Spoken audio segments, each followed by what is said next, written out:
나는 지금도 그날의 소리를 기억한다. 쇳덩이가 부서지는 소리, 유리 파편이 터지는 소리, 그리고 그 뒤를 이은 짧고 가늘었던 아내의 비명. 그 소리가 멈춘 뒤 세상은 정적이었다. 바람도 시간도 멈춘 듯 했다. 사람들은 나를 괴물이라 불렀다. 신문은 내 얼굴을 모자이크 처리했지만 그들의 시선은 내 이름보다 더 날카롭게 나를 찔렀다. 보험금을 노린 살인. 그 단어는 한 번 들으면 평생 지워지지 않는다. 하지만 세상은 모른다. 내가 그날 왜 그랬는지, 무엇이 나를 거기까지 몰아넣었는지. 나는 평범했다. 직장도 집도 가정도 그저 그랬다. 아내는 늘 불만이 많았다. 돈 때문이었다. 월급은 늘 한정적이었고 나가는 돈은 무한정이었다. 아내가 카드 결제한 내역이 문자로 전송될 때마다 나는 아내에게 돈 좀 아껴 쓰라고 타박을 했다. 그럴 때마다 아내는 늘 이렇게 말했다. 이렇게 살 거면 왜 결혼했어? 그녀의 목소리는 칼날 같았다. 나는 아무 말도 하지 않았다. 사실 나도 같은 질문을 나 자신에게 던지고 있었다. 퇴근길 내 머릿속엔 늘 숫자가 떠다녔다. 카드값, 대출이자 학원비, 보험료. 그 숫자들은 나를 짓눌렀다. 어떤 날은 숨이 막혔고 어떤 날은 눈앞이 하얘졌다. 그때였다. 회사 동료가 보험 이야기를 꺼냈다. 야, 혹시 부인 생명보험 들어놨어? 그는 웃으면서 말했다. 나 요즘 2개나 들었어. 혹시 모르잖아. 그 말이 내 귀에 비수처럼 꽂혔다. 혹시 모르잖아. 아내는 일을 안 하고 있고 현재는 나만 돈을 벌고 있는데 혹시라도 나에게 무슨 일이라도 생기면 우리 집은 어떻게 되는 걸까 하는 걱정이 앞섰다. 그날 밤 나는 보험 설계사에게 전화를 걸었다. 그녀의 말투는 친절했다. 처음에는 내 생명보험만 가입할 생각이었다. 설계사는 아내의 보험도 제안을 했다. 아내분 생명보험 기존에 하나 있으시죠? 추가 5억짜리로 보완해 드릴 수 있습니다. 5억. 그 단어가 머릿속을 울렸다. 내 연봉의 10배였다. 보험은 단지 안전장치였다. 적어도 처음엔 그랬다. 나는 정말이지 그런 생각은 없었다. 하지만 사람의 마음은 늘 한 뼘씩 어두워진다. 그 무렵 아내는 내 외도를 의심했다. 사실 의심이 아니라 확신에 가까웠다. 나는 누군가에게 위로를 구했을 뿐이었다. 회사 여직원 하나, 대화 몇 번 나눈 게 다였다. 하지만 아내는 내 핸드폰을 뒤지고 밤마다 욕설을 퍼부었다. 당신은 인간이 아니야. 그 말은 내 귀에 박혀 살이 썩는 듯 했다. 나는 점점 잠을 이루지 못했다. 머릿속은 시끄러웠고 출근길엔 아무것도 보이지 않았다. 그때부터였다. 내 안에 작은 목소리가 생겼다. 모든 걸 끝내면 어때?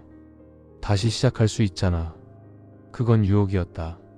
처음엔 두려웠지만 며칠이 지나자 그 유혹은 점점 달콤해졌다. 사고가 나기 일주일 전 나는 새 보험에 서명했다. 그날 설계사는 말했다. 이건 정말 안전한 선택이세요. 가족분들을 위한 사랑이 느껴져요. 나는 웃었다. 그녀는 몰랐다. 내가 그 문장에 얼마나 끔찍한 아이러니를 느꼈는지. 보험을 무리하게 넣은 탓인지 생활비는 더욱 빠듯해졌다.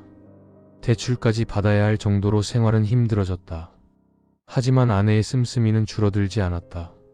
내가 출근을 하고 나면 아내는 아이들을 학교에 보내고 지인들과 카페를 가거나 네일아트를 받는 등 본인이 하고 싶은 것을 다 하며 살고 있었다. 나는 지인이 술 한 잔 사준다고 할 때마다 겨우 얻어먹는 생활을 하며 살아가고 있는데 왜 나만 이렇게 살아야 하는지 억울함과 분노감에 휩싸여 미칠 것만 같았다. 내 마음을 아는지 모르는지 그날 밤 아내는 또 싸움을 걸었다. 당신이 나를 진짜 사랑한 적은 있었어?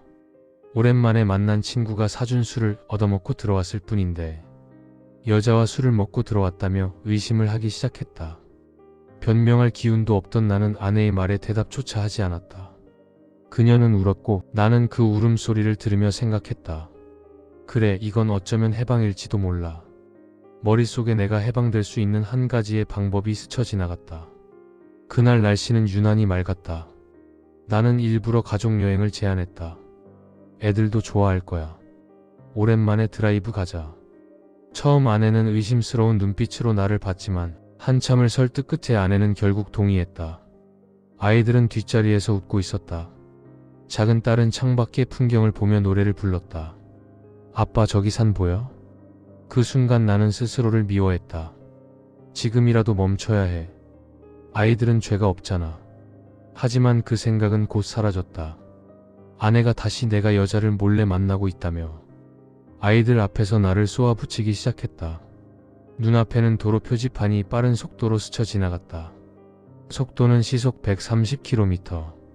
아내는 조용히 말했다. 속도 너무 빠른 거 아니야? 나는 대답 대신 라디오 볼륨을 높였다. 그때 눈앞이 하얘졌다. 나는 핸들을 놓았고 엑셀을 밟고 있는 발에는 더욱 힘을 주었다. 순간 차가 오른쪽으로 기울었다. 타이어가 비명을 질렀고 아이의 울음소리가 섞여 들렸다. 아빠. 그 뒤로는 아무 소리도 들리지 않았다. 깨어났을 때 모든 것이 끝나 있었다. 창밖엔 연기와 냄새, 그리고 경찰의 경광등이 있었다. 나는 멍하니 앉아 있었다. 몸 어딘가가 다친 듯 했지만 아무 느낌이 없었다. 누군가 내 어깨를 흔들었다. 정씨 들리십니까? 나는 천천히 고개를 들었다. 그들의 얼굴은 낯설었다. 그리고 그들의 표정 속엔 두려움이 섞여 있었다. 아내는 즉사였다. 딸 둘은 병원으로 옮겨졌지만 모두 세상을 떠났다. 나는 경찰서에서 조사를 받았다. 사고 당시 상황이 기억나십니까? 졸음이 왔던 것 같습니다. 잘 기억이 안 납니다. 내 목소리는 내 것이 아니었다. 오랜 조사 끝에 결국 검찰은 나를 살인범으로 기소했다. 사고 직전 보험을 들어놓은 것이 발목을 잡았다. 보험금을 노린 계획적 범행입니다. 그들의 말은 칼처럼 차가웠다. 하지만 재판부는 내 손을 들어줬다. 고의로 사고를 냈다고 보기 어렵다. 증거 불충분으로 나는 무죄를 선고받았다. 그날 법정을 나서며 기자들이 몰려들었다. 정씨, 고의 사고 혐의 인정 안 하십니까? 억울합니다. 그 한마디만 남기고 나는 걸어 나왔다. 밖에는 비가 내리고 있었다. 차창에 비친 내 얼굴은 웃고 있었다. 그때 깨달았다. 나는 이미 오래전에 인간이 아니었다. 그 후 보험사는 나에게 보험금 지급을 거부했다. 그들은 도의적 책임을 이유로 했다. 나는 소송을 걸었고 패소했다. 남은 건 텅 빈 집과 벽에 걸린 가족 사진 한 장뿐이었다. 나는 그 앞에 매일 앉았다. 나는 지금 해방이 된 걸까? 그 질문은 지금도 나를 괴롭힌다. 사람들은 말한다. 그는 죄책감이 없는 괴물이었다. 하지만 나는 안다. 나는 괴물이 된 게 아니라 그저 인간이 무너지는 과정에 서 있었을 뿐이라고.